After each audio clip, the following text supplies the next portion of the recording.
Hello, everyone. Welcome to another Ask Seth, Grappling with Grammar. Today, we're going to focus on one of my favorite ways to do language learning, and that is using games. And I hope you'll find this useful. So, games and grammar.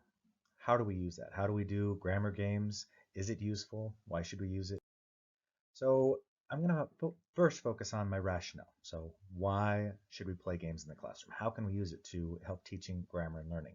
I want you to think about that right now. You can pause the video if you want and think, how and why should we use this in grammar learning? So, here are a couple of my reasons for using it. One is that it helps with active learning. A lot of the learning that we do in the classroom is passive learning, and as you can see on the chart, it's not quite as successful or as useful in general for most people. So active learning or participatory learning and teaching is much more effective, and games really focus on that. The next is learning styles. All of us have different learning styles. Personally, I am more kinesthetic, which is hands-on. My wife, I believe, is more visual. And everyone has a little bit different aspect. But with using games for teaching grammar, you get students up and about and you get them watching and listening and doing. It also is a great way to lower the affective filter. This makes grammar less stressful for students, which to me, this is the most important part of using games in the classroom. So what games do you use? Okay, what games have you used in the classroom before? I know a lot of teachers there, they use a lot of games for vocabulary, which I think is great. I personally do that tons.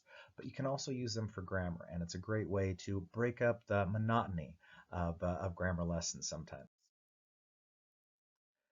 So how many of you have used electronic games in the classroom before? And this can be in the virtual classroom, during the pandemic when we were on Zoom, or some of you might be doing a blended learning class right now. So have you ever used any of these or any other electronic games or apps? What advantages did you have for them? What disadvantages were there for them as well? So this is one of the biggest advantages for me is that students get instant feedback. They can tell automatically what score they got, how well they're doing, what they need to improve on.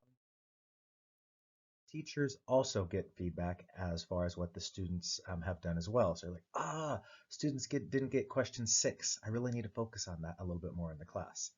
Now, of course, one of the disadvantages with electronic games in the classroom is that students sometimes use other apps or other devices, and so that can make it more difficult as well. And that's one of the reasons why I like using something like this, Flickrs, where you only have one device. So the teacher is the only one that would have the device. All the students have a printed piece of paper like that saying A, B, C, D, or whatever the answer is to that particular question. And in that way, you don't have to worry about that aspect as much. I want you to take a minute and take a picture of this. This is some of the resources that I have found for using games in the classroom that I have found very, very useful. We're going to focus on that first one, American English board games, and it has much more than just board games, and it's a free resource as well. So take a picture of this, write that link down, and I think you'll find it very useful. So here's the link I was talking about. It's American English, and I specifically am looking at the Activate games and learning. Okay, so this is board games that you can use in the classroom.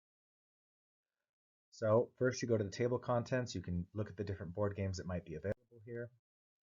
This is how you can also decide how to find resources. For example, I picked primary school and I picked great games and puzzles. If you are teaching secondary school, do that. If you're teaching teens or university, you can do that. You can organize your search results to what you need. It gives great resources when you find them.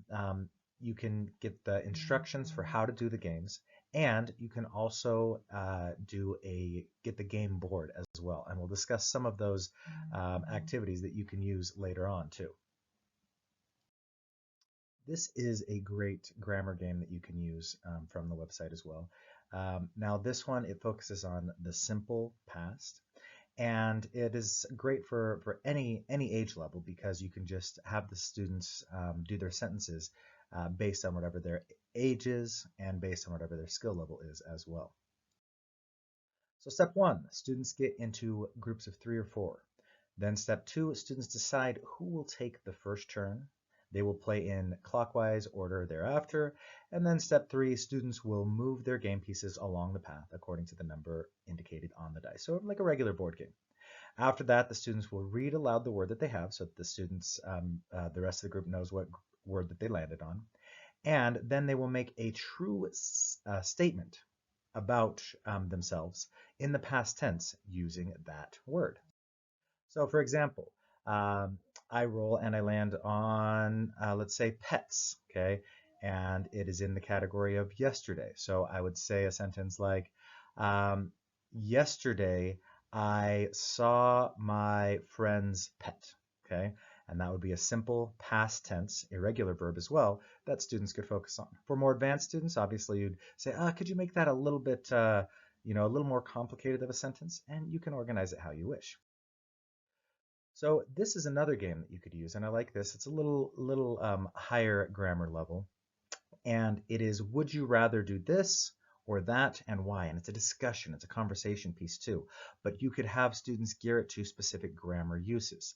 For example, let's say I land on the one right next to finish. So would you rather write a book, act in a film, or just make a lot of money?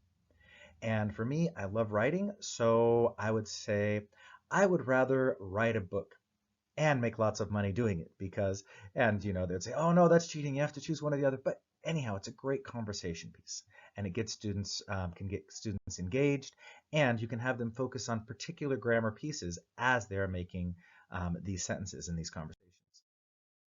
One of the other things that I use is Jeopardy! Jeopardy! Is a game show in the United States. You've probably heard of it. And I use it in a PowerPoint presentation. And there's lots of free templates out there on how to make your own games, and even ones that are pre-made for you too. But it's a way to build that competition and camaraderie between students when you have teams doing it. So this is how the Jeopardy board would look. You would have it organized into different categories that the students can choose. You see here, I only actually have one grammar category because we're focusing on lots of different aspects of verbs and some idioms and some other things.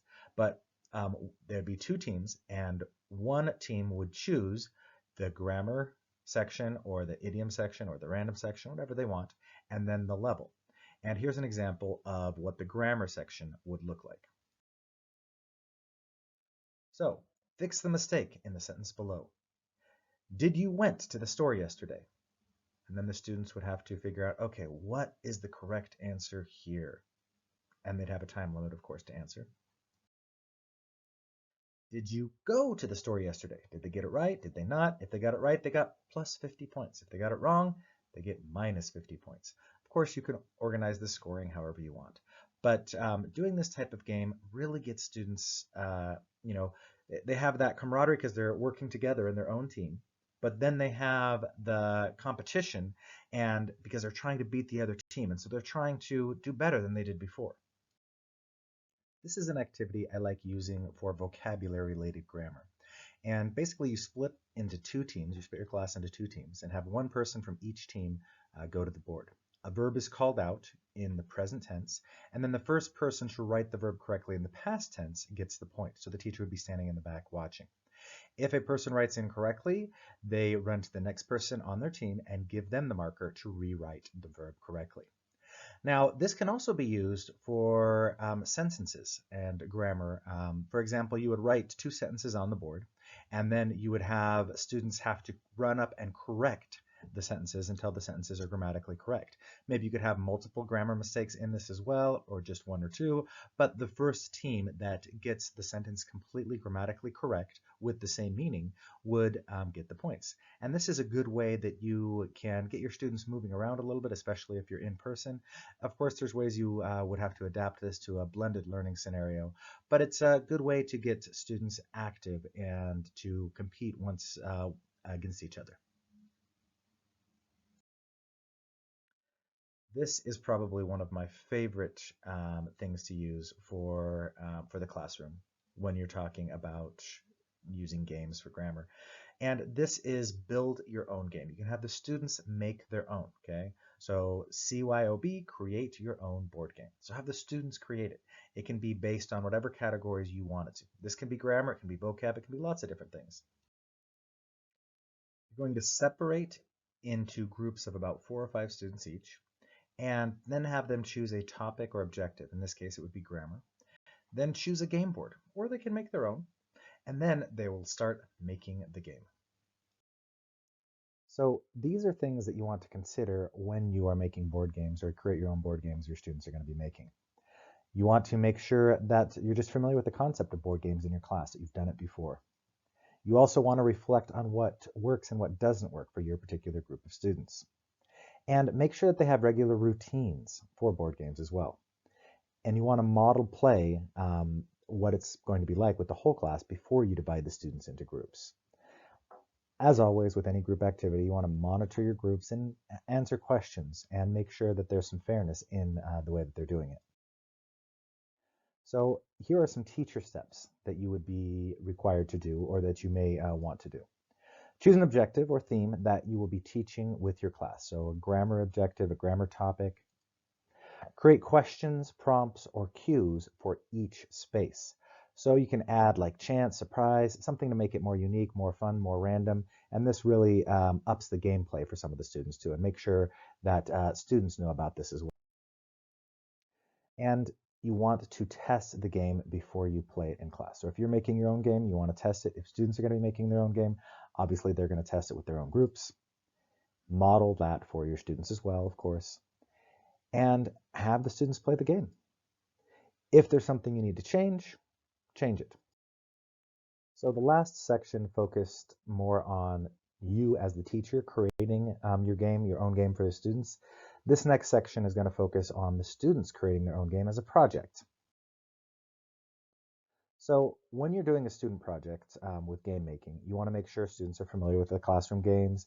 You want to give them a list of topics. Don't just make it a free-for-all unless it's the end of the unit activity, and even then you'd have a range. You want to do a model or a think aloud so students can start thinking of ideas of how they would do it. And of course, you would have them work in groups in order to do that.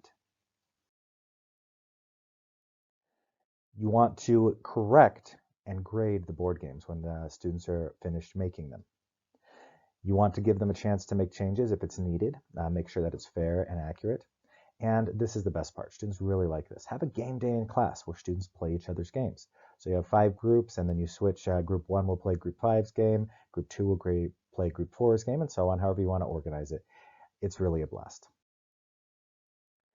Here's an example of a handout you can use for getting students ideas and getting started for making their own games.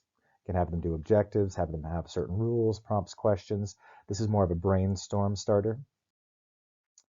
And here's an example of what the students might do. So you could give them both, or you could just give them the blank one, however you want. And then here's an example rubric. Obviously, you'd create your own based on what you want to focus on, but you want to make sure that they know how they're going to be graded on this. It can be looser than this. It can be more strict than this. Just make sure that they understand how they're going to be graded on this assignment beforehand. I really think that this can be a great way to get your students engaged in learning grammar and to open them up. And the students that aren't as big risk takers, having games and activities for learning grammar can really help them in that. I hope this has been useful for you. And once again, thanks for watching.